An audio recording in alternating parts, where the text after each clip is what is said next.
पूरब करम अंकुर जब प्रगटे, भेटियो पुरख रसिक बैराकी।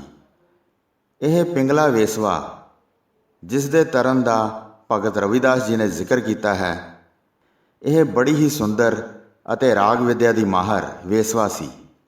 ਇਹ ਸੁੰਦਰਤਾ, ਦੂਜਾ ਗਾਉਣ ਵਜਾਉਣ ਅਤੇ ਨਾਚ ਦੇ ਹੁਨਰ ਵਿੱਚ ਕਮਾਲ ਸੀ। ਫਿਰ ਕਿਸੇ ਦੇ ਜਾਲ ਵਿੱਚ ਕੌਣ ਨਾ ਫਸਦਾ।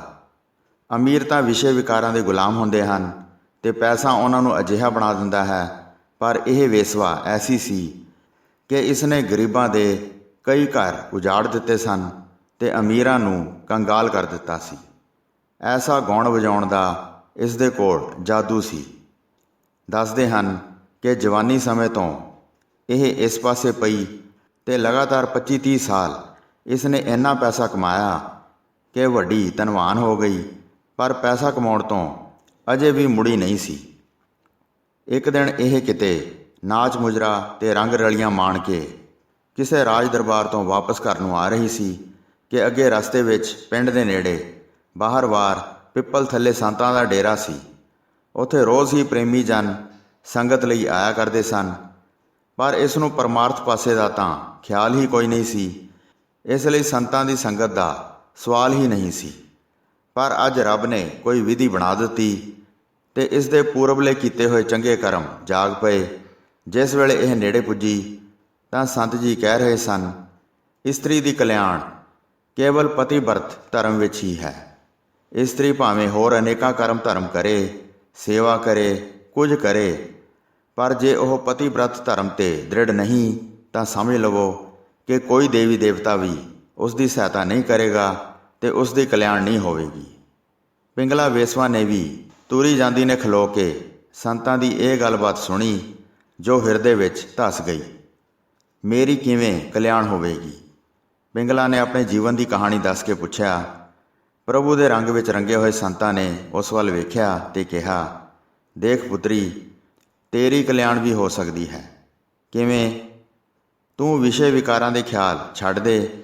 ਫਿਰ ਬਸ ਸ਼ਾਮ ਨੂੰ ਸੰਧਿਆ ਵੇਲੇ ਜੋ ਵੀ ਤੇਰੇ ਘਰ ਆ ਜਾਏ ਉਸ ਨੂੰ ਪਤੀ ਸਮਝ ਕੇ ਉਸ ਦੀ ਸੇਵਾ ਕਰ। ਪੂਰੀ ਪਤੀ ਵਰਤਾ ਵਾਂਗ ਉਸ ਨਾਲ ਵਰਤ। ਹੋਰ ਕਿਸੇ ਨੂੰ ਇਸ ਤੋਂ ਮਗਰੋਂ ਘਰ ਵਿੱਚ ਨਾ ਆਉਣ ਦੇਈਂ। ਪਿੰਗਲਾ ਨੇ 7 ਬਚਨ ਕਿਹਾ ਅਤੇ ਨਮਸਕਾਰ ਕਰਕੇ ਘਰ ਨੂੰ ਆ ਗਈ। ਦੂਰ ਦ੍ਰਿਸ਼ਟੀ ਵਾਲੇ ਸੰਤਾਂ ਨੇ ਪਿੰਗਲਾ ਨੂੰ ਰਾਹੇ ਪਾ ਦਿੱਤਾ। ਉਹ ਰੋਜ਼ ਹੀ ਸੰਧਿਆ ਵੇਲੇ ਜੋ ਵੀ ਉਸ ਦੇ ਘਰ ਆ ਜਾਂਦਾ ਉਸ ਦੀ ਰੱਜ ਕੇ ਸੇਵਾ ਕਰਦੀ ਅਤੇ ਪੂਰੇ ਪਤੀ ਵਰਤਾ ਧਰਮ ਵਾਲੇ ਸਭ ਅੰਗਾਂ ਨੂੰ ਪੂਰੇ ਤੌਰ 'ਤੇ ਨਿਭਾਉਂਦੀ। ਇਸ ਤਰ੍ਹਾਂ ਜੀਵਨ ਬਿਤਾਉਂਦੇ ਨੂੰ ਕਈ ਸਾਲ ਲੰਘ ਗਏ। ਸੰਤਾਂ ਦੇ ਬਚਨ ਉਸ ਨੇ ਕਿਸੇ ਹੋਰ ਨੂੰ ਨਹੀਂ ਦੱਸੇ, ਪਰ ਆਪਣੇ ਆਪ ਹੀ ਇਸ ਸੰਤਾਂ ਦੇ ਦੱਸੇ ਨੇਮ ਦਾ ਪੂਰੀ ਤਰ੍ਹਾਂ ਪਾਲਨ ਕਰਦੀ ਗਈ। ਅਖੀਰ ਸੰਤਾਂ ਦੀ ਕੀਤੀ ਕਿਰਪਾ ਦਾ ਆਖਰੀ ਸਮਾਂ ਆ ਗਿਆ। ਭਾਵ ਉਸ ਦੀ ਪ੍ਰੀਖਿਆ ਕਰਨ ਲਈ ਭਗਵਾਨ ਆਪ ਇੱਕ ਬਿਰਧ ਆਦਮੀ ਦਾ ਰੂਪ ਧਾਰ ਕੇ ਸੰਧਿਆ ਵੇਲੇ ਉਸ ਦੇ ਘਰ ਆ ਗਏ। ਪਿੰਗਲਾ ਨੇ ਉਸ ਬਿਰਧ ਨੂੰ ਪਤੀ ਜਾਣ ਕੇ ਪੂਰੇ ਪਤੀ ਵਰਤਾ ਧਰਮ ਨੂੰ ਨਿਭਾਉਣ ਲੱਗੀ। ਬਿਰਧ ਨੂੰ ਰਾਤ ਸਮੇਂ ਤਕਲੀਫ ਹੋ ਗਈ, ਦਸਤ ਲੱਗ ਗਏ। ਪਿੰਗਲਾ ਇਸ ਸਮੇਂ ਘਬਰਾਈ ਨਹੀਂ, ਡੋਲੀ ਨਹੀਂ। ਸੱਚੀ ਪਤਨੀ ਵਾਂਗ ਬਿਰਧ ਦੀ ਸੇਵਾ ਵਿੱਚ ਲੱਗ ਗਈ। ਕੱਪੜੇ 'ਤੇ ਥਾਂ ਸਾਫ਼ ਕਰਦੀ ਰਹੀ। ਇਸੇ ਚੱਕਰ ਵਿੱਚ ਹੀ ਉਸ ਨੇ ਰਾਤ ਲੰਘਾਈ, ਪਰ ਆਪਣੇ ਧਰਮ ਤੋਂ ਪਿੱਛੇ ਨਹੀਂ ਹਟੀ।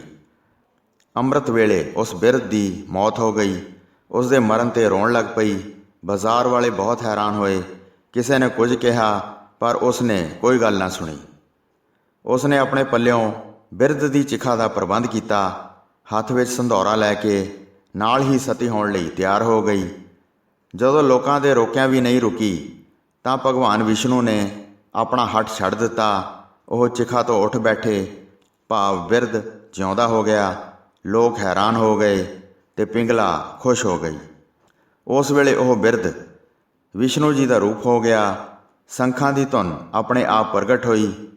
ਸਾਰੇ ਲੋਕ ਹੱਥ ਜੋੜ ਕੇ ਖਲੋ ਗਏ। ਵਿਸ਼ਨੂੰ ਜੀ ਨੇ ਪਿੰਗਲਾ ਨੂੰ ਕਿਹਾ, ਧੰਨ ਹੈ ਦੇਵੀ, ਮੰਗ ਜੋ ਮੰਗਣਾ ਹੈ, ਤੇਰੀ ਭਗਤੀ ਪ੍ਰਵਾਨ ਹੋਈ। ਪਿੰਗਲਾ ਵਿਸ਼ਨੂੰ ਜੀ ਦੇ ਚਰਨਾਂ 'ਤੇ ਡਿੱਗ ਪਈ। ਉਸ ਨੇ ਹੱਥ ਜੋੜ ਕੇ ਬੇਨਤੀ ਕੀਤੀ, ਮਹਾਰਾਜ ਜੀ, ਕੋਈ ਇੱਛਾ ਨਹੀਂ, ਬਸ ਪਾਪਣ ਦੀ ਕਲਿਆਣ ਹੋਏ। ਇਹ ਸੁਣ ਕੇ ਵਿਸ਼ਨੂੰ ਜੀ ਬੜੇ ਖੁਸ਼ ਹੋਏ ਅਤੇ ਉਹਨਾਂ ਨੇ ਆਖਿਆ, ਤਥਾਸਤੂ, ਤੇਰੀ ਇੱਛਾ ਪੂਰਨ ਹੋਏਗੀ। ਇਹ ਆਖ ਕੇ ਵਿਸ਼ਨੂੰ ਜੀ ਅਲੋਪ ਹੋ ਗਏ। ਰਹਿੰਦੀ ਜ਼ਿੰਦਗੀ ਉਸਨੇ ਭਗਤੀ ਭਾਵ ਵਿੱਚ ਗੁਜ਼ਾਰੀ ਅਤੇ ਅੰਤਕਾਲ ਉਹ ਸਵਰਗਪੁਰੀ ਨੂੰ ਚਲੀ ਗਈ।